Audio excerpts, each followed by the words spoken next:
तीन दामाद की सास पार्ट 2। अब तक आपने सुना कि कावेरी जी अपनी तीनों बेटियों ईशा, मोहिनी और सुहाना की शादी तीन घर जमाई लड़कों के साथ करवा देती है। उन्हें लगता है कि ये लड़के शायद घर का कामकाज संभाल लेंगे, लेकिन उनके तीनों घर जमाई बहुत आलसी थे। वो नौकरी भी नहीं करते थे और बाहर का काम भी नहीं। कावेरी जी ने अपनी बेटियों से कहा कि वो प्रेगनेंसी का बहाना बनाकर अपने पतियों को सबक सिखाए।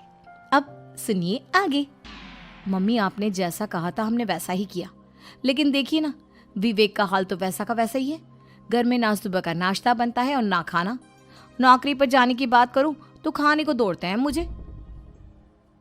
हाँ मम्मी, मैंने भी सुमित को कितनी बार कहा कि अगर नौकरी नहीं करनी तो कोई छोटी सी दुकान ही खोल लो, घर का खर्चा कैसे चलेगा। देखो दोपहर के 12 बजने आए और जनाब अभी तक सो रहे हैं। हाँ मम्मी, ईशा और सुहाना ठीक कहती हैं। अविनाश का भी यही हाल है।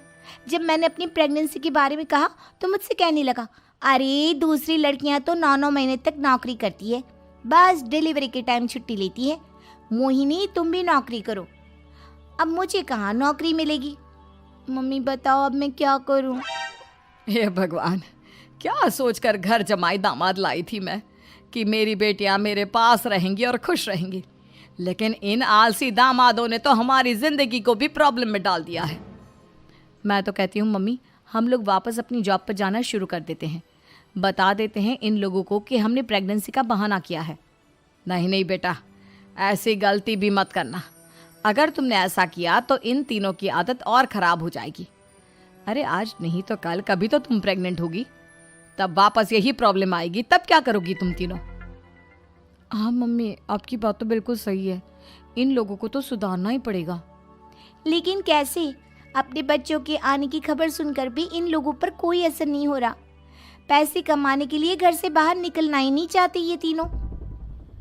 अब मेरे दिमाग में एक प्लान आया है। तुम तीनों चिंता मत करो, उन तीनों को बुलाओ, फिर मैं बात करती हूँ। थोड़ी देर बाद कावेरी जी अपने तीनों दामादों को सामने बुलाकर अपनी बात कहना शुरू करती हैं। अविनाश, सुमित और विवेक, देखो बेटा, मैं ना तुम तीनों से बड़ा प्यार करती हूँ, इसीलिए तो तुम्हें घर जमाई बना कर रखा है मैंने। अरे मम्मी जी, सीधे सीधे कहिए ना, क्या बात है। प्यार तो हम भी आपको बहुत करते हैं। अरे मम्मी जी, आपकी इज्जत भी बहुत करते हैं। अरे भाई, आपके जैसी सास और कमाने वाली बीवी सबको मिलती है क्या? हाँ मम्मी, विवेक और सुमित ठीक कह रहे हैं। आपकी बेटी से शादी करके मेरी तो ज़िंदगी ही अच्छी हो गई है। जानती हूँ मैं, और ये भी जानती हूँ कि तुम तीनों अपने अपनी बीवियों से बहुत प्यार करते हो। बेटा, बात ऐसी है कि हमारे कुल गुरु ने कहा है कि प्रेग्नेंट होने के बाद मेरी तीनों बेटियाँ शुरू के 4 महीने हमारे गांव में जाकर रहेगी, जहाँ मेरे चाचा जी रहते हैं। अरे लेकिन क्यों मम्मी, गांव में जाकर रहने की क्या ज़रूरत है इन तीनों को। वो क्या है ना बेटा, हमारे परिवार को एक श्राप है। अगर मेरी बेटियों ने यहाँ पर बच्चा पैदा करने की कोशिश की तो उनके बच्चों को कुछ भी हो सकता है। इसलिए अब से लेकर 4 महीने पूरे होने तक इन्हें गांव वाले घर में रहना पड़ेगा। हाँ तो इसमें प्रॉब्लम क्या है मम्मी जी? हम भी वहाँ जाकर रहेंगे, पिकनिक मनाएंगे। अरे भाई, बीवी जहाँ हम भी वहाँ। हाँ यार, आइडिया तो बहुत अच्छा है। शहर की ज़िंदगी में रह रहकर परेशान हो चुके हैं, अब कुछ दिन गांव में बिताएंगे। तुम लोग समझने की कोशिश क्यों नहीं करते। तुम में से कोई भी वहाँ नहीं जा सकता, और मैं यहाँ रहूँगी ना तुम तीनों के साथ। 4 महीने की तो बात है, उसके बाद ये तीनों ही लौट कर आ जाएंगी। ठीक है मम्मी जी, अब हमारे बच्चों का सवाल है तो ये तो करना ही पड़ेगा। कावेरी अपनी तीनों बेटियों को कुछ दिन के लिए घर से बाहर कहीं दूसरे शहर में रहने के लिए भेज देती है। कुछ दिनों के बाद, अरे मम्मी जी, बहुत दिन से पिज्ज़ा नहीं खाया, मंगवाइए ना। क्या बताऊं बेटा, पहले तो बेटियां खर्चा दे देती थी क्योंकि उनकी नौकरी थी, लेकिन अब तो मेरे पास पैसे ही नहीं बचे। थोड़े बहुत पैसे हैं जो बच्चों की डिलीवरी में काम आएंगे। लेकिन मम्मी जी, आपकी बेटियों को वापस आने में तो अभी बहुत वक्त बाकी है। वही सोच सोच कर परेशान हो रही हूँ। सोच रही हूँ कल से दूध भी बंद करवा देती हूँ। अब दूध वाले को देने के लिए पैसे भी तो नहीं है ना। अरे नहीं नहीं मम्मी जी, अगर दूध भी बंद करवा दोगी तो मुझे चाय कहाँ से मिलेगी? और चाय के बिना मैं तो मर ही जाऊंगा। क्या करूं बेटा, इसके अलावा हमारे पास कोई ऑप्शन नहीं है, मेरे पास पैसे ही नहीं बचे। इस तरह कावेरी जी धीरे धीरे अपने तीनों दामादों को पैसे देना बंद कर देती हैं और घर में खाने पीने की चीज़ें लाना भी बंद कर देती है।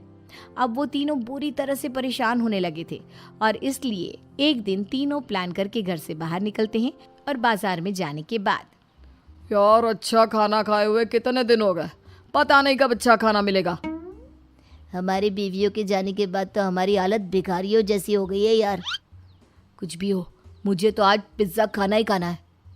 जेब में 1 रुपया नहीं और पिज्ज़ा खाएगा, कहाँ से आएंगे पैसे? अरे देख वहाँ सामने बोर्ड पर क्या लिखा हुआ है, कंप्यूटर पर काम करने के लिए एक आदमी की आवश्यकता है।